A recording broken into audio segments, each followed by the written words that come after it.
If God exists, why would God engineer an animal to be at the top of the food chain that is so filled with greed? Why would God tolerate crime and murder and all the horrible things that we see today?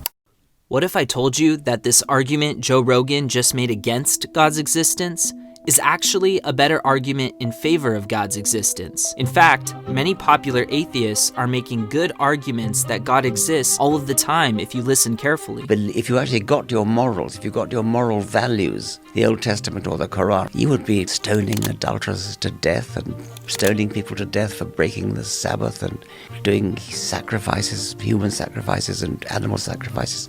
All sorts of horrible things. Do you hear the contradiction? How about this one? Old Testament God was all wrath and ego, a petty, vindictive rageaholic.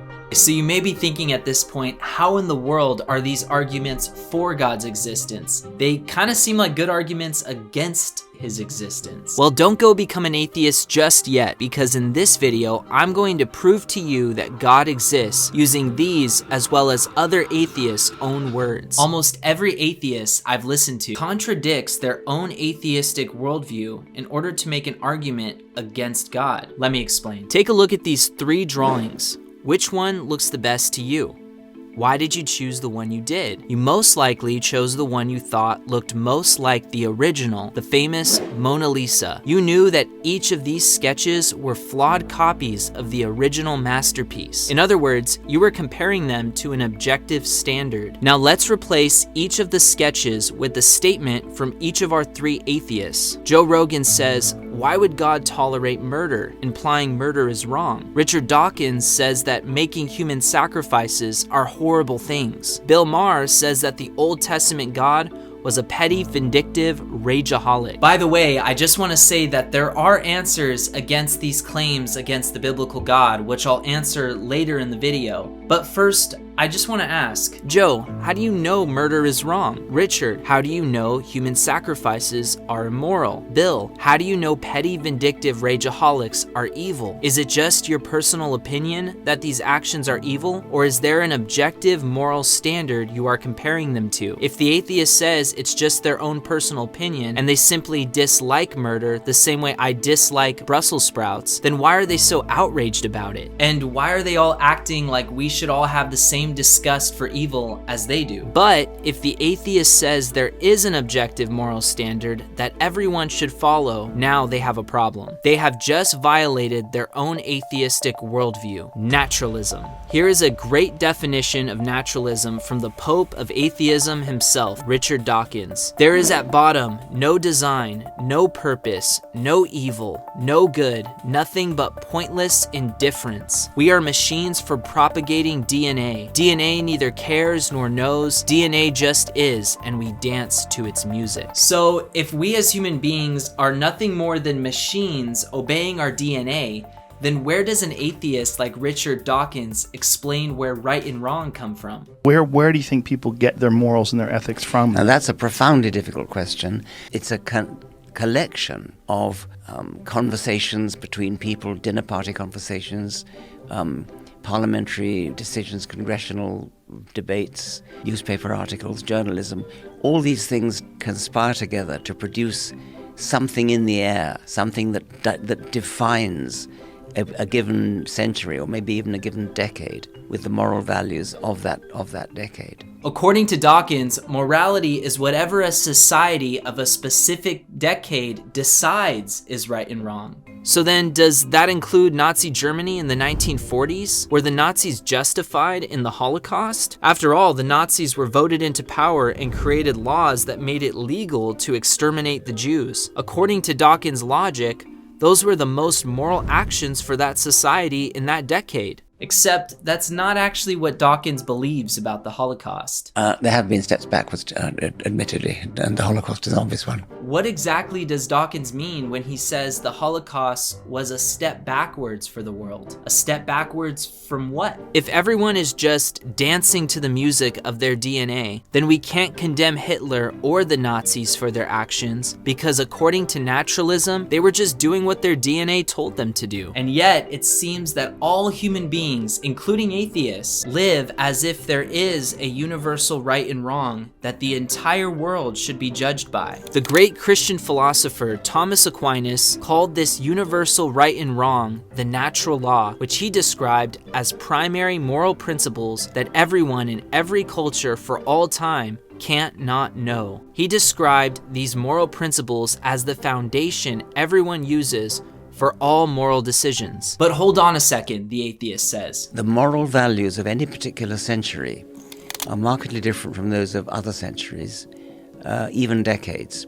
So in the 21st century, we here now have moral values which are really significantly different from 100 years ago, or 200 years ago, or 300 years ago. Yes, it's true that different cultures across history may appear to not share the same morality, but they share a lot more than you might think. Take the Waodani of Ecuador in the 1950s, for example. This was a tribe that was constantly murdering each other with spears daily. They seemed to have no value for human life. At least, that's what everyone thought until someone from their tribe escaped, learned English, and explained why the tribe was spearing each other to death. The Waodani were spearing each other mostly out of revenge for previous murders and theft. They knew that it is wrong to murder and steal. They actually did have a concept of moral justice. In a similar way, the ancient Aztecs, who conducted thousands of annual human sacrifices, did so because they believed that the sun needed human sacrifice as nourishment in order to provide the necessary sunlight for their crops to grow. At the root, they did not have different moral principles than we do today. They just had a false perception of reality based on a false religion. No one can invent a new moral value any more than someone can invent a new color. Any so-called new color must be a combination of the primary colors. In the same way, any so-called new moral value must be a combination of the primary moral principles. So then if there are primary moral principles that are the same across time and across cultures, then the question becomes,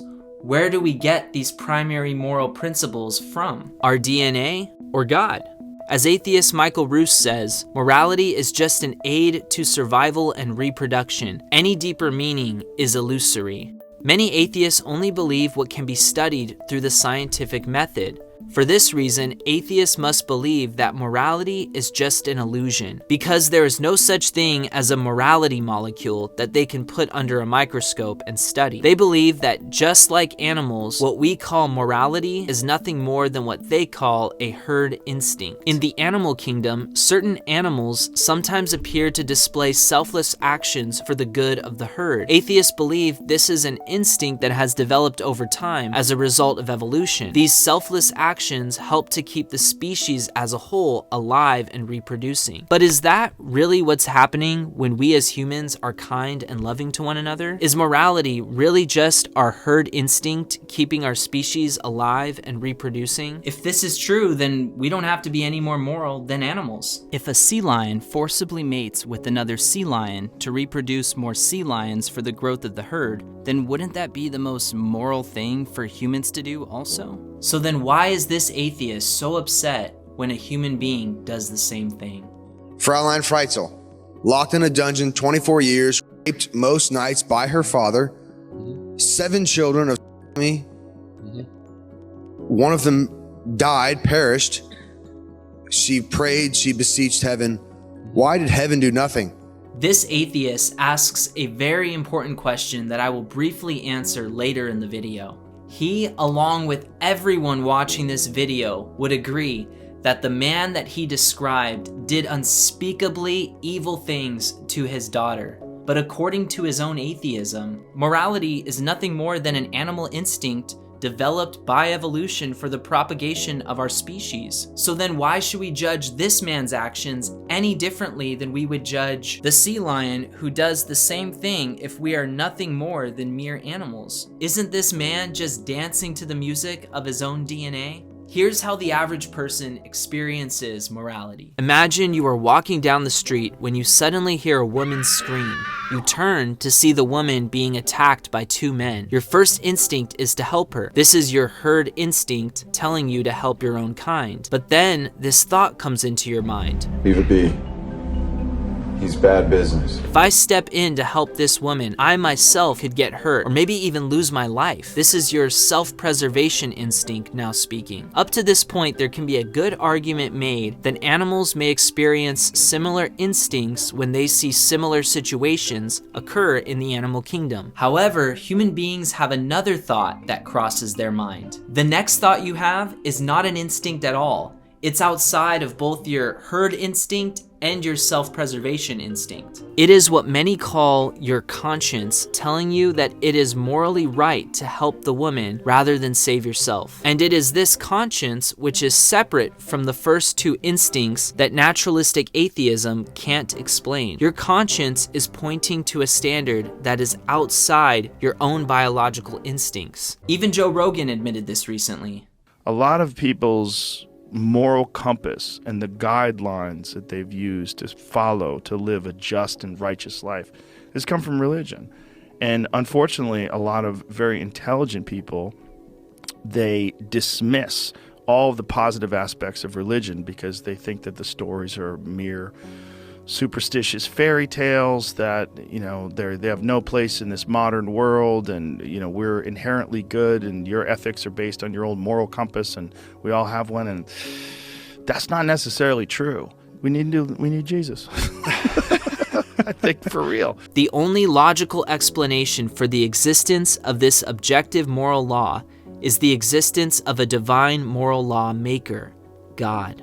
The Bible even tells us that not only did God create and define morality, but he also placed that morality in the heart of every human being. Because God exists, he gets to define what our value and purpose is. For example, he says that human beings are valuable to him, therefore it is immoral to kill them for selfish gain. Now I want to briefly address the important question that Joe Rogan and other atheists had about why a good God allows evil and suffering in the world. The short answer is that God created human beings with free will. Each of us has the choice to choose to follow God's moral law or not. The alternative would have been to create robots with no option to choose good or evil, and therefore no real ability to truly love others or God out of our own free will. If you want me to do an entire video answering this question, let me know in the comments. Many people look at the evil in this world and are angry at God, like the atheists in this video who purposefully try to commit what the Bible calls the unforgivable sin. Click here to find out what they did and what the unforgivable sin actually is.